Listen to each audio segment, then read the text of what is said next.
ہمارے چینل میں خوش آمدید۔ شروع کرتے ہیں آج کی کہانی۔ عجیب بات ہے، لوگ تجربے کے حصول کی خاطر کافی بھاگ دوڑ کرتے ہیں، مگر یہ فراموش کر جاتے ہیں کہ بعض اوقات تجربہ حاصل نہیں کیا جاتا بلکہ وقت انہیں سکھا دیتا ہے۔ لیکن اس وقت تک دیر ہو چکی ہوتی ہے۔ ہاں، فائدہ اتنا ہوتا ہے کہ اپنی عقل کے بل آئندہ کے لیے آدمی سنبھل جاتا ہے۔ اس نے سوچا شاید اسی تجربے کی دھن اس کی وطن واپسی میں تاخیر کا سبب بن گئی ہے۔ مگر یہ وقت بھی تو اس کے لیے بے رحم ثابت ہوا۔ ذرا سا انتظار کر لیتا تو کیا بگڑ جاتا اس کا۔ اس تعلق سے جتنا زیادہ وہ سوچتا گیا، اسی قدر اپنا قصور کم نظر آنے لگا۔ شاید کہ زیادہ غور و فکر اپنی غلطی دوسرے کے سر مسلط کر دینے کا بہانہ بن جاتی ہے۔ پھر جب وہ اپنے وطن میں داخل ہوا تو رشتوں کی سرزمین یک بہ یک اسے کھوکھلی دکھائی دینے لگی۔ لوگ ڈرے سہمے اور احساس کمتری میں گرفتار محسوس ہوئے۔ جب کبھی وہ کسی محفل میں شامل ہوتا تو وہی فرسودہ اور عامیانہ گفتگو اس کا موڈ چوپٹ کر دیتی اور وہ بول اٹھتا، چھوڑو یار، کیا رکھا ہے یہاں؟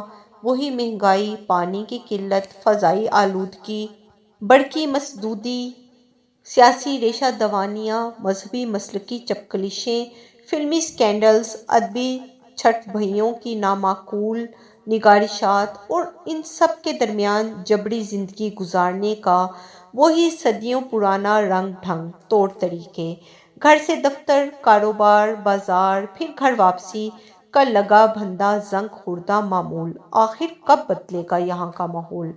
اس کی طنزیہ تقریر سب کے چہرے فک کر دیتی اور وہ کوئی جواب دیے بغیر اس سے ترقی یافتہ ممالک کے رہن سہن، خورد و نوش، فکر و نظر، طرز معاشرت پر ستائشی کلمات سنتے ہوئے خاموشی سے بکھر جاتے۔ رفتہ رفتہ اسے محسوس ہوا جیسے وہ اپنی ذات میں اکیلا ہوتا جا رہا ہے۔ اس کی ساری قربانیاں بھی رائیگاں گئی تھیں، اپنی عمر، اپنا وقت، اپنی خواہشات۔ صاحب حیثیت بن کر جب وہ اپنے وطن پہنچا تھا تو منزل پر پہنچتے ہی پہلی سنگین خبر اس کے خواص کو منتشر کرنے پر منتظر تھی۔ وہ دل آویز چہرہ، جس سے چوری چھپے آنکھوں کی طویل گفتگو اس کا روزمرہ کا معمول تھا اور جس سے اس کی مستقبل کی تمنائیں وابستہ تھیں، وہ اب کسی اور کی امانت بن چکا تھا۔ دوسرا اعصابی دھچکا وہ اطلاع تھی جس کے مطابق اس کی آبائی حویلی فروخت کی جا چکی تھی۔ یوں تو ایک نہ ایک دن اسے فروخت ہونا ہی تھا، مگر اسے خرید کر وہ سب کے سامنے سرخرو ہونا چاہتا تھا کہ عزیز و اقارب کی جلد بازی نے اسے دوبارہ چوٹ پہنچا دی۔ پہلا صدمہ اس وقت ہوا تھا جب دادا جان نے محض محبت یا جذبات میں آ کر حویلی کا ایک مختصر حصہ اپنے بڑے پوتے کے نام تحریر کر ڈالا۔ اس نے اس ناانصافی پر احتجاج کرنا چاہا، مگر کسی نے اس کی حمایت میں کھڑا ہونا گوارا نہیں کیا۔ خود اس کے والدین نے خاموش رہ کر دادا جان کے فیصلے کی گویا تائید کی تھی۔ اس کا کہنا تھا چونکہ اس کے تایا زاد کی شادی کا موقع ہے، لہٰذا دادا جان کا فیصلہ صحیح ہے اور حق بجانب ہے۔ تب اس نے خود کو خاندان سے الگ سمجھتے ہوئے اپنا مستقبل سنوارنے کے لیے ملک سے باہر جانا چاہا، مگر اس سلسلے میں دادا جان کی متوقع مالی اعانت سے وہ محروم رہا۔ تایا ابا نے اسے سمجھایا تھا، تم خود کو ہم سے جدا کیوں سمجھتے ہو؟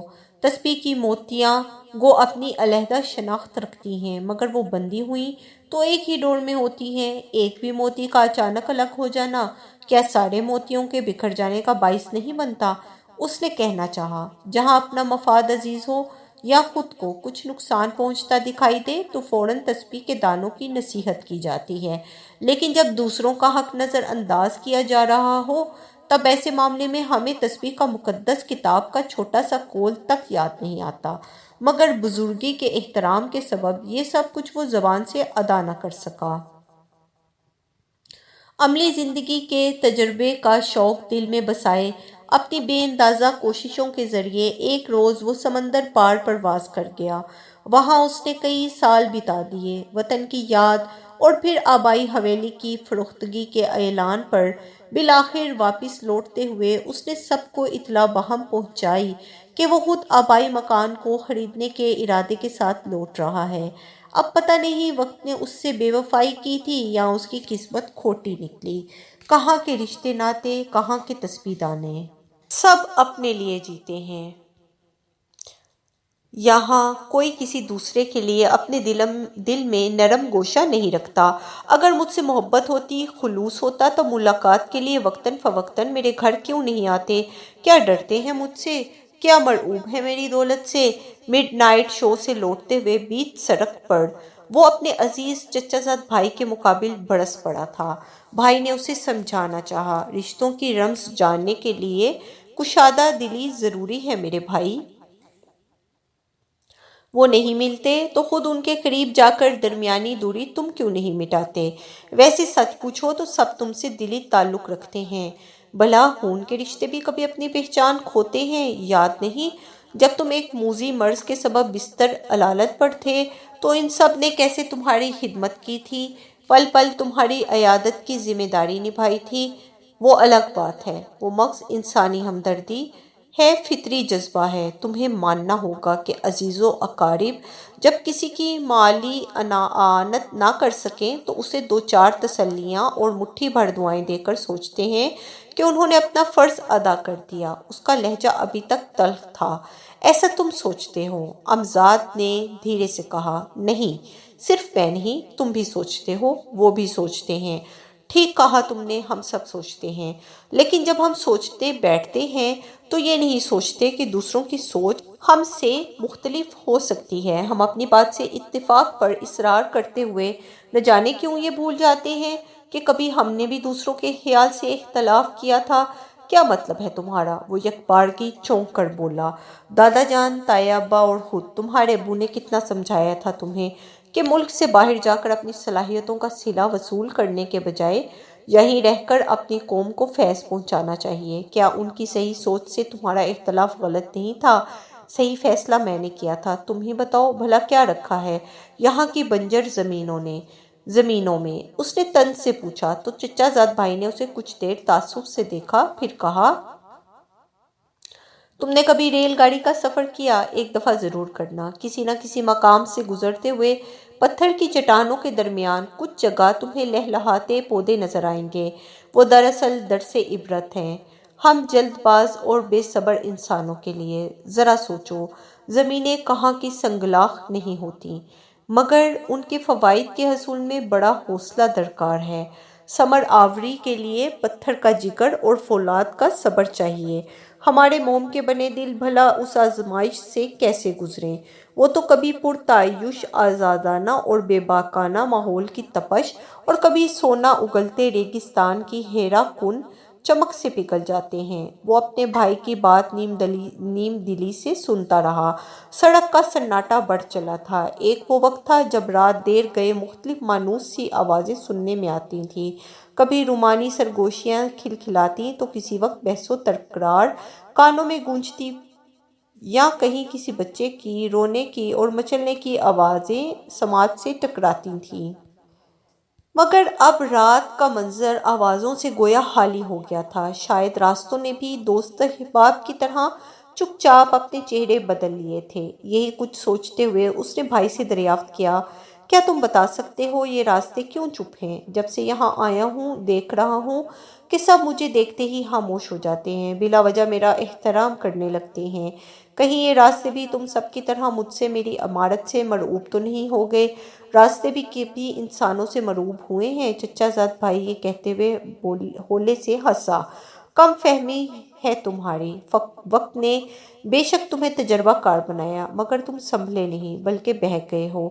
ہمارے یہاں مخملی قالین کا فرش بے دردی سے روند کر نرم ملائم فوم کے گدوں پر لوٹنے والا ایک دن جب ننگی زمین پر لیٹتا ہے تو ایک ایک کروٹ اس بیچارے کو احساس دلاتی ہے کہ صرف وقت اس کے لیے بے رحم نہیں ہوا، بلکہ زمین بھی اپنی ناقدری کا انتقام لینے پر تل گئی ہے۔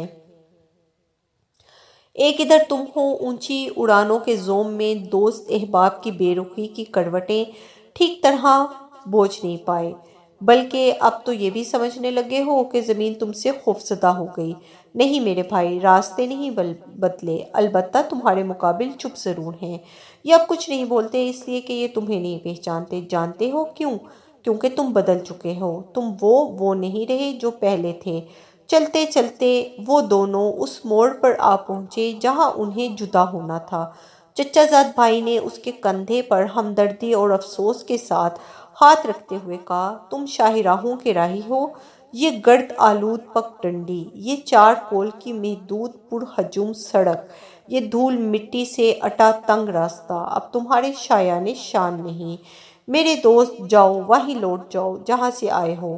اتنا کہہ کر اس کا امزاد نڈھال قدموں سے ایک تنگ گلی کی جانب مڑ گیا۔